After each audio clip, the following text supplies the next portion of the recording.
Welcome to another episode of Otaku Don. Oh. I'm here with Just Charles. It's Tony Melbourne. If you know, you know. We're back with another JJK 245 chapter review, reaction, recap, all of it. Yeah. So, it starts off with the Flaming Gambler, Hakari, versus Ice Star, Uraume. So, we starting off with these two really brawling. Like, they're just down here having this knockdown, drag out, all collateral damage. None of it matters. Kicking people through everything type of battles. Which isn't new, really, inside of JJK. We act like this is like, oh, man, this is a thing. I've seen Yuji throw a car at somebody. No, see, I think that I don't think that it's new, but I think that this is one of the things that you really appreciate about JJK. It's whereas I feel like most shonen, has like that battle component, but like the way that they really be getting to the fisticuffs inside of JJK is they be out here fighting with form at a completely different level. Like, but it's also at like the drop of a hat. It's like you don't really have to wait a whole long time for a fight. We don't even be out here. They don't even jabber in between fighting. They jabber while fighting. They're not about this just like, oh, we got to stop the fight. No. We work on our cardio. We can talk and fight at the same time. Take this right hook to the temple. Your name is Jeff now. Like with this chapter, there's probably two parts that we see. And inside of this first part, we learn about old cursed sorcerers and the modern day sorcerer from Uraume's perspective. Yeah, it's really about Uraume and seeing the way that modern day sorcerers kind of kowtow and tiptoe around the regular world, because it was more so they were trying to keep everything secret. Yeah. Now, why everything stayed secret, God only knows, but I guess between the familiar power between the Chigojo clan and all the different clans and how much money they have and how old money they really are, they can probably keep some of this stuff out of the limelight. I think the government is like in the know, but I think that they also do like work to help like keep it out of the limelight. Yeah. Another thing that Pseudo Ghetto messed up, where he just kind of went over there and told the American government, it's just like, hey, Japan has nuke people. You should invade. In terms of character development, how do you feel about this first part and them showing off more of Hakari? I mean, we already knew Hakari. I mean, from the very beginning of the series, when they told us that the Tokyo JJK was missing a student and he was another one of the special grades, like, we knew he was up there. Like, he wasn't as strong as Yuta was, because we know Yuta was basically the second strongest cursed energy user probably in the history of Jujutsu High in comparison to Gojo. So it pretty much went Gojo, Yuta, Ghetto, and it seems like Hakari is pretty much the next person inside that pecking order. Well, actually, I would say Megumi and then probably Hakari. Yeah, Megumi's probably could be up there if he would actually like live up to his potential. Yeah, Megumi could have outstripped Ghetto, because ultimately Ghetto is just a worse Ten Shadows user. Because he has to go catch him, basically. Well, it's not even that. It's just the individual Ten Shadows seems to be there is no particular limit to the power that Megumi's shadows can actually have in comparison to Ghetto stuff, because all of Ghetto's cursed things were weaker than he was. Whereas Higurama was definitely not weaker than him. Like, that's fair. But anyway, it just seems like... Do you think Hakari used his domain expansion?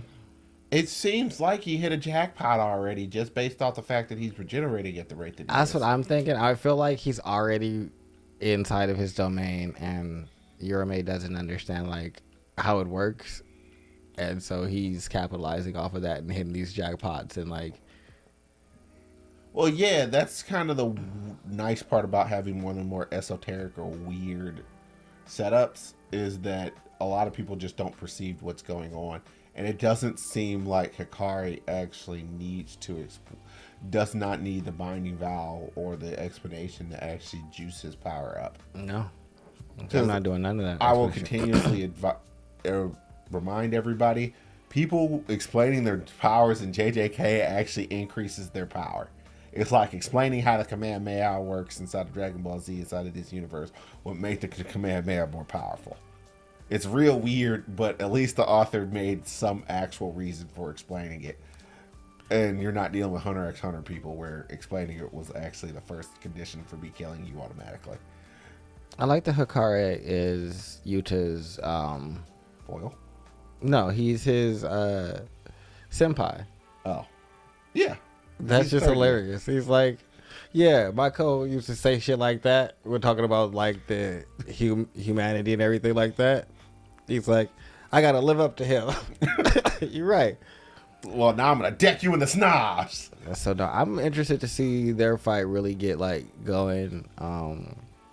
I think that we haven't seen all that Uraume can do, because if you are someone, not even ice, if you're someone that like can hang around Sukuna, ran with Sukuna, and Sukuna is just like, yeah, I like you. Yeah, you gotta have like something about you. So, oh yeah, he's definitely one of those dudes. It's just like, you saw it when he popped up. He was like, oh, shoot, my boy, what you doing here? It's just like, excuse me, why are you having positive reactions to anyone?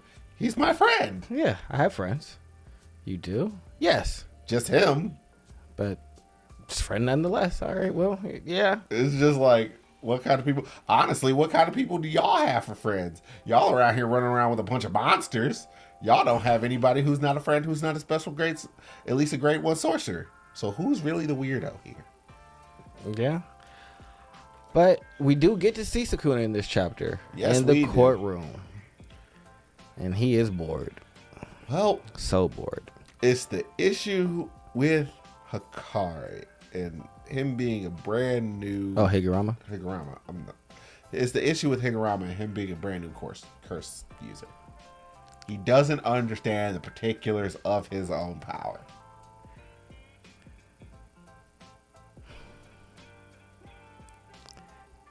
It don't make sense to me. What doesn't make sense? Well, never mind. Yes, it does. If I think about it logically, it makes sense to me. If I think about it the way that I think that it should work, it doesn't make sense. So now I'll explain.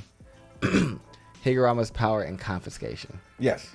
Confiscation doesn't make sense to me because I think of the person's on trial, so you should confiscate their abilities. Yes. But if I think about an actual courtroom and everything that this is based off of, they would confiscate your weapon. Stuff. Yeah. So of course confiscation applies to the weapon first. Yes. Because you can't have things. But it's not like a lot, and it's also not like a lot of people running around with cursed tools inside the culling game for you to actually figure out that this is the way that it works. Yes. It's just always seized the thing that they had, and the thing that they had has always been their power.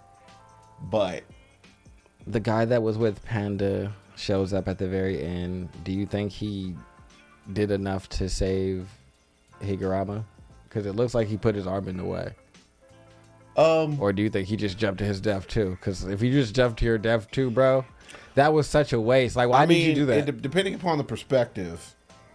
Oh, I skipped to the end, but Sukuna skips because Higurama starts to explain his courtroom ability, and Sukuna's like, bro, I done heard this already. I know how this works. Which I think is the first thing that he messed up with. Not explaining it might have actually led to the confiscation being weaker. I'm not sure. It's impossible to tell, but that's just my overall conjecture of that.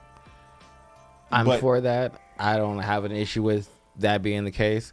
I just know that since it didn't take his cutting ability, he sashimi'd all of them. It said that Higurama he didn't sashimi all of them. Sukuna knew that this victory could be smashed. Yep, and it was. He didn't even throw the chevron at Yuji.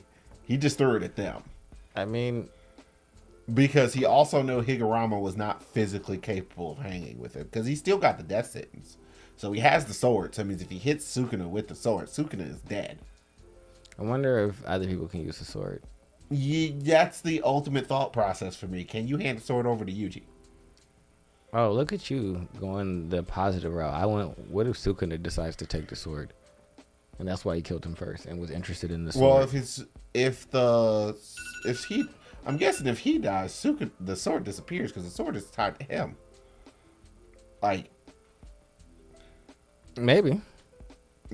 I've never seen anybody's powers unless it's like some type of spell or barrier or something that you actually imbue your cursed energy into last past the person's death. I mean, heck, those little ear things where dude was talking to everybody. I mean, I thought Mechamaru got brought back to life. No, he's dead. Well, like, I thought Mechamaru was still alive just inside that little weird earpiece thing. Is that what you're talking about? Yeah, he imbued the last of his energies in there, but he's dead now. Oh yeah, he was dead when the earpiece got smashed. But he was also talking to he had another earpiece for the Kyoto because he didn't tell them before, so he had to tell them afterwards. So clearly there was another like. Oh, I just thought he was smart enough to set up a curse doll. No, he told them that. Well, see, I feel like we told them that they weren't strong enough and told them that he sent Toto. So I feel like they had a conversation. Oh, I didn't really feel like that there was a conversation. I just felt like he told them because Mechamaru was kind of a condescending jerk. I mean, that's also true. That would be my one example. He thought he had maneuvered his way out of here. He betrayed the entire thing this entire situation is quintessentially his fault. I would say that, and then Panda. Panda? How is this Panda's fault? No, Panda is the other example of cursed energy existing. The president made Panda. Well, his power is to make cursed dolls with sentience. So that's the reason why I was saying when you imbue something with cursed energy. Yeah, but I mean, even if that's your ability to create cursed dolls with sentience, that still should be somehow tied to like your cursed energy is what I would think if they were to perish. That's why I think maybe you can. But those are my only two examples, so I can't say yes for sure or no for sure. But I do know that he looked like he got cut up. My boy in the trench coat that was with Panda, leading Panda astray, got cut up. I am happy about that because don't lead Panda astray.